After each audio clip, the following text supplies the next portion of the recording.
কি ব্যাপার, এখনো আসতেছে না কেন? এত দেরি হয়ে গেল। আর এসে পড়বো। আরে ওই তো এসে পড়ছে। আসসালামু আলাইকুম। কেমন আছেন? আলহামদুলিল্লাহ, ভালো আছেন? বসেন বসেন। ভালো আছেন না? জি আপা। আসতে কোনো অসুবিধা নাই তো?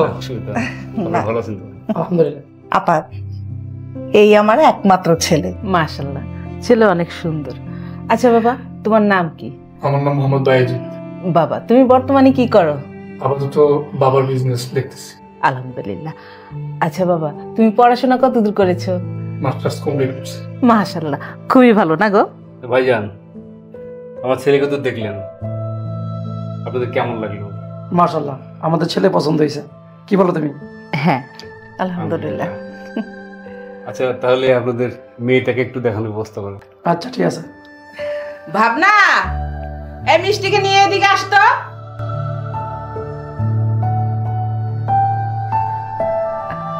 আপা, এই যে আমার মেয়ে। মাশাআল্লাহ। সালাম দে। আসসালামু আলাইকুম। ওয়ালাইকুম সালাম। বসু মা। আপা, আমার নিজের মেয়ে বলে বলছি না, আমার মেয়ে দেখতে শুনতে যেমন মাশাআল্লাহ সুন্দরী, গুণে লেখাপড়ায় সব দিক দিয়ে একদম নাম্বার 1। আর দেখেন তার চুল মাথা ভর্তি ঘন কালো কেশ। মাশাআল্লাহ। কিরে, তুই দাঁড়িয়ে আছিস কেন? যা, মেহমানদের জন্য চা নাস্তার ব্যবস্থা কর। আচ্ছা মা, তোমার চুলগুলো দেখে আমার কেমন যেন মনে হচ্ছে, আসলে জন্ম থেকে কি তোমার চুলগুলো এরকম? হ্যাঁ ভাইজান, আপনি কি বলেন? এগুলো একদম আমার মেয়ের অরিজিনাল চুল। তাই নাকি? আমার কেমন যেন একটা সন্দেহ সন্দেহ মনে হচ্ছে। আপা, আপনি তো বলছিলেন যে আপনার একটাই মেয়ে, তাহলে এই মেয়েটাকে? আপা, এটা আমারই মেয়ে।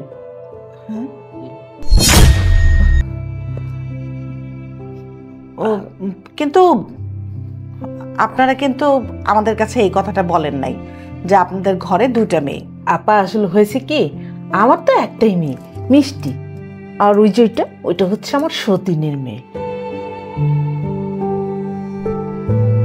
ও ভাই, তাহলে আগে একটা বিয়ে করেছিলেন?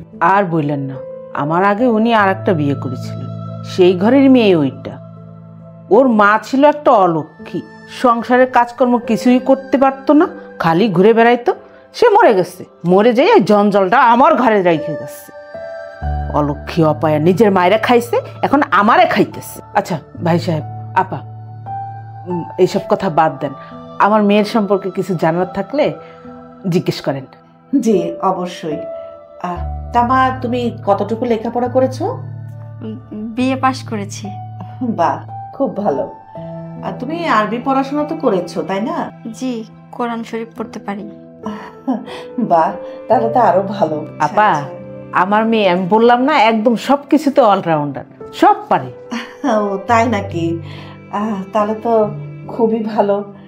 মা, তুমি সূরা ফাতিহাটা বলো। সূরা ফাতিহা? মিষ্টি, আলহামদু সূরা বল। ও বল, আলহামদুলিল্লাহি রাব্বিল আলামিন। আলহামদুলিল্লাহি। আচ্ছা আচ্ছা, ঠিক আছে ঠিক আছে, তুমি সূরা ইখলাস বলো। সূরা ইখলাস? কুল হুয়াল্লাহু আহাদ আল্লাহুস সামাদ বল। কুল হুয়াল্লাহু আহাদ। ঠিক আছে।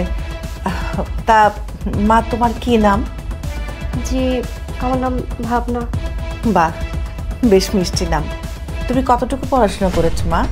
আসলে আমি ছোট থাকতে আমার মা মারা যান, তো তাই আমি পড়াশোনা করতে পারিনি, যতদূর পড়েছি শুধু আরবি। আচ্ছা আচ্ছা, তুমি তো কোরআন শরীফ খতম করেছো, তাই না? জি। বাহ, মাশাআল্লাহ। আপা, আপনার মেয়েকে আমার পছন্দ হয়েছে। আলহামদুলিল্লাহ। কিন্তু ছোট মেয়েকে না, বড় মেয়েকে। কি বললে?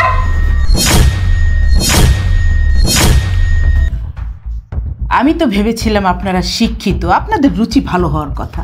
আমার সুন্দরী শিক্ষিত স্মার্ট মেয়ে রেখে আপনি আমার সতীনের মেয়ে যে কিনা অশিক্ষিত তাকে পছন্দ করেছে। আহা আপা, আপনি উত্তেজিত হবেন না, একটু শান্ত হন। দেখুন, আপনি হচ্ছেন বিক্রেতা আর আমরা হচ্ছে ক্রেতা। বাজারে গিয়ে যদি দেখি যে মাছের দাম 500 টাকা, তাহলে কিন্তু আমাকে যাচাই বাছাই করে তারপরে কিনতে হবে। আমি তো 500 টাকা দিয়ে পচা বাসি মাছ কিনে নিয়ে যাব না, তাই না? কি বললেন? আমার মেয়ে পচাবাসি মাছ? হ্যাঁ, এই তুই এখানে কেন আসছিস? তোকে এখানে কে আসতে বলছে? আজকে তোর জন্য আমার মেয়ের বিয়ে ভেঙে গেছে। এই সবসময় ওর সাথে খারাপ ব্যবহার করে, আজকে ওর সাথে মেয়ে বানাইছে, মেয়ের সামনে ওর সাথে খারাপ ব্যবহার করতেছে। তুমি চুপ করো, তোমাকে কথা বলতে কে বলেছে? দেখছো না আমি কথা বলছি? আচ্ছা আপা, আপনি অযথা এই ভাইয়ের সাথে আর ওই মেয়েটার সাথে কেন উল্টাপাল্টা কথা বলতেছেন? আমাদের তো পছন্দ হয়েছে আপনার বড় মেয়েকে, আমরা ওই বড় মেয়েকে আমাদের বাড়ির বউ করে নিয়ে যাব। ঠিক আছে, আপনাদের বড় মেয়ে পছন্দ হয়েছে, বড় মেয়ে বিয়ে করে নিয়ে যান, কোনো সমস্যা নেই।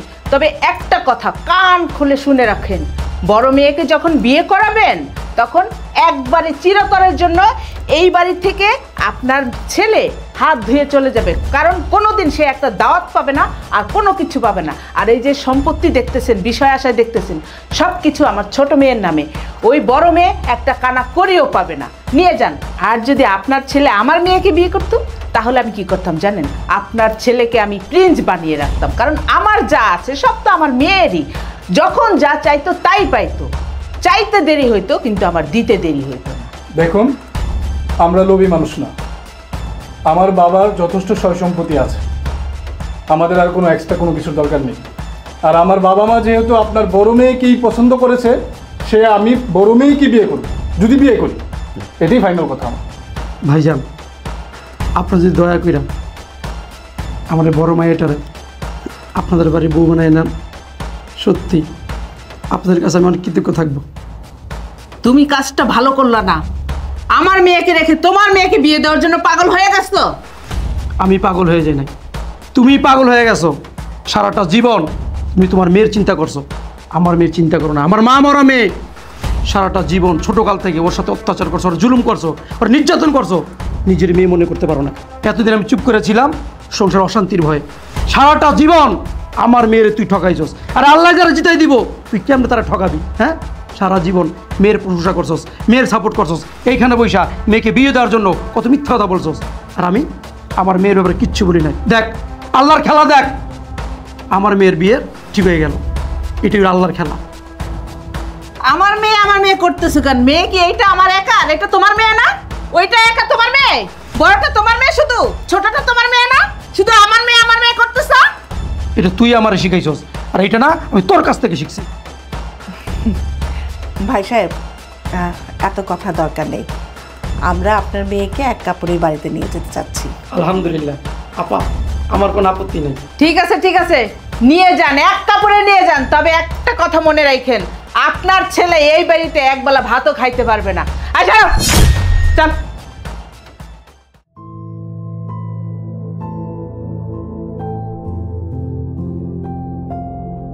ভাইজান, তাহলে আগামী শুক্রবার আপনার মেয়েটাকে তুলে দেওয়ার ব্যবস্থা করেন আমাদের হাতে।